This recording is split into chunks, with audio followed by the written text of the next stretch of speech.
Bugun siz Allohdan nimadir so'rayapsiz-ku, u bo'lmayapti. Biling, Alloh sizni yaxshi ko'radi. Sizni doim Allohga duo qilishingizni Alloh istayapti. Va biling birodar, bugun duolaringiz ba'zi birisi ijobat bo'lmayapti-ku, xafa bo'lmang. Qiyomatda Alloh berayotgan va sizga tayyorlab qo'ygan ajrlardan xursand bo'lasiz. Shuning uchun birodar, birov bilan urushmang. Birov pulga, molga, mansabga, bir narsaga talashsa siz talashmang. Siz berib yuboring. Siz berib yuborganingiz evaziga Alloh sizga qanchadan qancha ko'p narsa berishligini qiyomatda ko'ramiz birodar. Shuning uchun kuyinmang. Siz uchun xafa bo'lmang. Ba'zi bir narsadan bugun qiyinchiligingiz yoki pulingizda, yoki badaningizda, yoki qalbingizda, yoki bir ishingizda bir muammo va u muammo bugun hal bo'lmayotgan bo'lsa, siz xafa bo'lmang. Xursand bo'ling. Assalomu alaykum va rahmatullohi va barakatuh. Xayrli kech, hurmatli O'zbekiston Respublikasining prezidenti janob Mirziyoyev Shavkat Miromonovich. Hozir soat 23:58. Bugun 10-iyun 6-oy 2026-yil. Men sizga va vatandoshlarimizga hamda alohida qonun buzuvchi, vijdonsiz fuqarolarni tuhmat va yolg'on va bo'htonlar bilan maynavotchilik qilib xo'rlaydigan ba'zi bir amaldorlar, ba'zi bir o'rin xodimlar, ba'zi bir shifokorlar, sizlarga hammalaringizga og'zaki murojaat bilan YouTube orqali chiqmoqdaman. Mana ushbu videoni boshida so'zlarni eshityapsizlar. Bu so'zlar shunchaki so'z emas. Aslida men xo'rlanib, ya'ni boshlangan kunda aytay, oxirgi jiddiy xo'rlangan kunim, undan keyingilar ham maydalari bor. 5-avgust 7-avgust 2017-yili va 15-avgust 8-oy 2019-yilga qadar uyimga kela olmasdan, rahmatli onajonim so'nggi yo'lga kuzata olmasdan,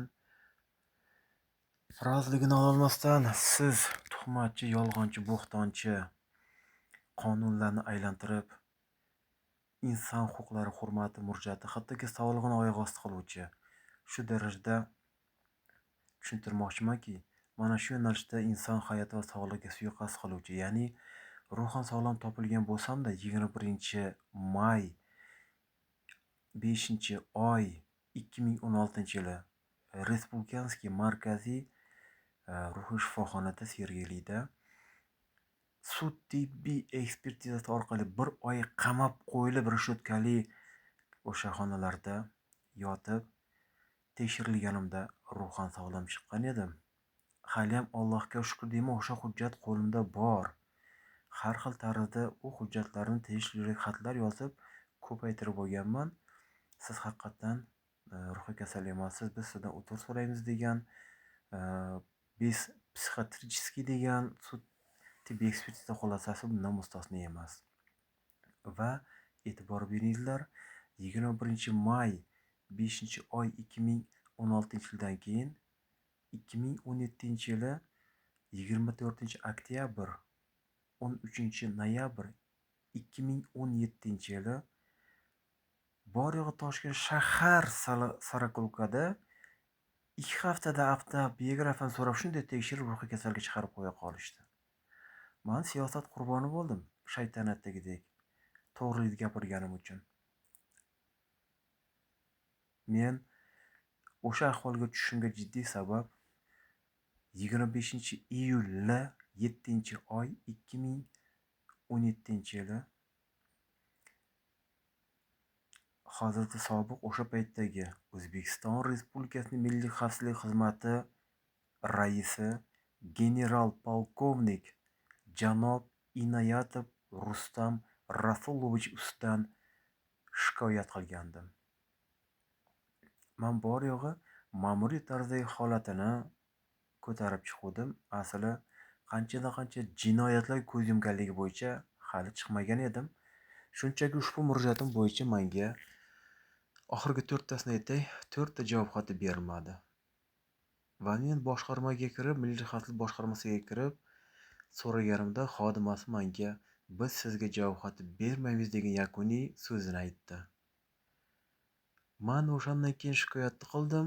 O'sha 25-iyulda 7-oy 2017-yili 10 kunga bormasdan 5-avgust, 7-avgust, 8-oy 2017-yili 2 yil va 8 kunga uyga kela olmaydigan ahvolda qayerlarda bo'lib keldim.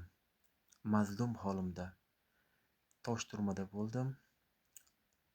Ruhiy shifoxona Sergelida bo'ldim. Ruhiy shifoxona Halqabadda, Yangulda bo'ldim. Mana bu xo'rliklarni mana boshini o'tkazganim, hurmatli O'zbekiston Respublikasining prezidenti janob Mirziyoyev Shavkat Miromonovich, sizning prezidentlik davringizda va sizning qo'l ostingizdagi xodim va xodimalaringiz menga mana shunday tarzda hujum qilishgan va undan keyin ham yana bir hujumi boshlandi bo'lib o'tdi. Shunchaki oilaviy kelishmovchilikdan ukamni narkologический yotqizish uchun 02 qildim. Rudiga qo'ng'iroq qildim, Chinozga. Nima qilishdi?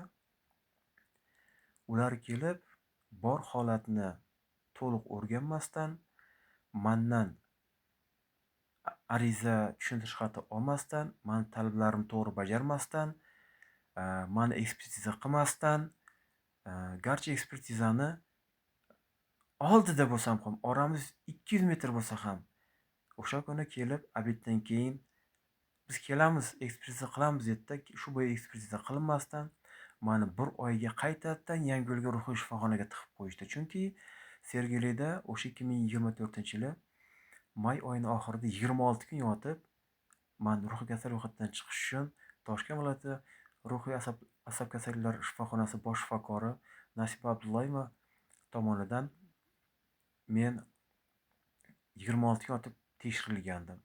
Endi bu safar men ruhan sog'lom topgan joy o'sha markaziy Respublikaning ruhiy shifoxona nima qildi meni? O'sha diagnozni atayiga qoldirdi. Mana barcha vaziyatda esa juda ko'p narsalar bor. Asosiy vaziyatga qaytay. Xullas, men mana shu barcha vaziyatlarni kelib chiqib shuni tushuntirib aytmoqchimanki, nima uchun men tug'ilib o'sgan kindik qonun to'kilgan yurtimizda vatanimga askar bo'lib 1,5 yil xizmat qildim. Militsiyada Amon degan otryad bo'lgan. Men ishlagan payt mobiliy otryad derdi. Hozir esa MON deydi. Ya'ni Toshkent shahar ichki ishlar boshqarmasining spes otryadida ishlaganman. So'ngra brigada PPSning 1-batalyon 1-otryad 1-guruhida ishlaganman. 1 yil 7 oy 19 kun militsiya xodimi bo'lganman. Sog'lig'imda pnevmoniya bo'lib, kartada bor. U kartani ham mana shu 2017-yili 5-7-avgust 8-oydagi bo'lgan voqeada tuhmat bilan meni oxir oqibat 13-avgust 8-oy 2017-yil Toshturmaga tiqqanida uyimga kelib hujjatlarni olib ketib, qarangki, ichida o'sha militsiya xodim bo'lib ishlagan paytimdagi hujjatlarim hammasini olib qo'ygan. Ya'ni meditsinskiy karton bo'lgan, qalin karton bo'lgan, o'shani olib qo'ygan. Hamda eslatma bo'lgan, odobnoma bo'lgan, yana boshqa chizmalar bo'lgan, Toshkent shahar chizmalari. Xullas, o'sha hujjatlarimni olib qolishgan. Lekin boshqa ariza, adolatsiz javob xatlar, javob xat qolgan arizalarimga teginmagan. Faqat ularni chalkashtirib tashlagan. So'ngra mana shunday ishlar mana shu Chinoz tuman ichki ishlar boshqarmasida boshlangan holatni aytib o'tay. Eng asosiy joyi 2013-yili 17-19-avgust 8-oyda Chinoz tumanida notarial idorasiga borganmiz. Xatan va Gulruh Farhadovna notarius ayol kishi, mendan 3 yosh kichkina, bilishimcha nima qildi? O'zbekiston Respublikasining Fuqarolik protsessual kodeksining 52-moddasining 2-bandiga zid ravishda bizga generalniy доверенность berdi. Mana ahvol birinchi qonunga xilof ish qilishi, qonunga zid harakat qilishi. Shundan so'ng u o'z ish joyiga kech kelgani va bizni o'z navbatimiz bilan ikkinchi navbatda turib kirganimizda soat 6 dan borganmiz. 17 avgust 2013-yili soat 6 da borganmiz. Ikkinchi navbat bizga tekkan. Navbatimiz bilan soat shu 10-11 dan keyin kirganmiz. O'sha kirganda o'zida eshik ochiq, xohlagan odam kirib chiqib yuribdi. Diktafon zapisida bor va bir Yelena Xayga degan koreys millatiga mansub ayol kirib kelib menga aytyapti. Rus tilida aytyapti. U paytda men ruschani yaxshiroq tushunmasdim uncha, hozir endi yaxshi tushunyapman. Men o'sha gaplarini tushundim. Navbatsiz o'tib, mendan o'tib ishini bajarib ketmoqchi ekan. Biz uje pul to'la deb turibdi. Hammasi tayyor ekan. To'lasak bo'ldi ekan. Men tushundimda gapni ko'paytirmaslik uchun ayol kishi gapirsa bir narsa bo'ladi-da o'zi. Men gapirmadim o'sha yerda. Zafda turib indamadim. Xullas pul to'lashda o'sha notarius ayol shu nima qildi? 5000 pul to'lang dedi. Keyin beramiz deganday qildi doверенность. Va o'sha Ergashev Sardor degan ukam o'sha paytda mendan yordam so'rab doверенность bermoqchi edi. Men u paytda bu qonunda qisini bilmayman, bironta qonunda. Faqat to'g'ri maslahat qilaman. U kimdan? Advokatdan. Shuna qilib o'sha notarius ayol press-kurant bilan tarif ko'rsatish kerak edi. To'lanadigan pul summaning miqdorini ko'rsatish hujjati so'radi. Oxiri qarasa chuvallashgan ekan, ana gapidan adashib yosh bola nima dedi, raspiska berasizmi dedi. Xullas kelam men shu yerda tushundim. Notarius ayol mana shu qonunlarga zid harakatini va bizlarni muammoga giriftor qilganini Chinoq ichki ishlar boshqarmasi boshlig'i va tegishli xodimlari ular bilan birikib, tanish-bilish, yili poraxo'rlik qilib, xullas ishda menga ag'dardi.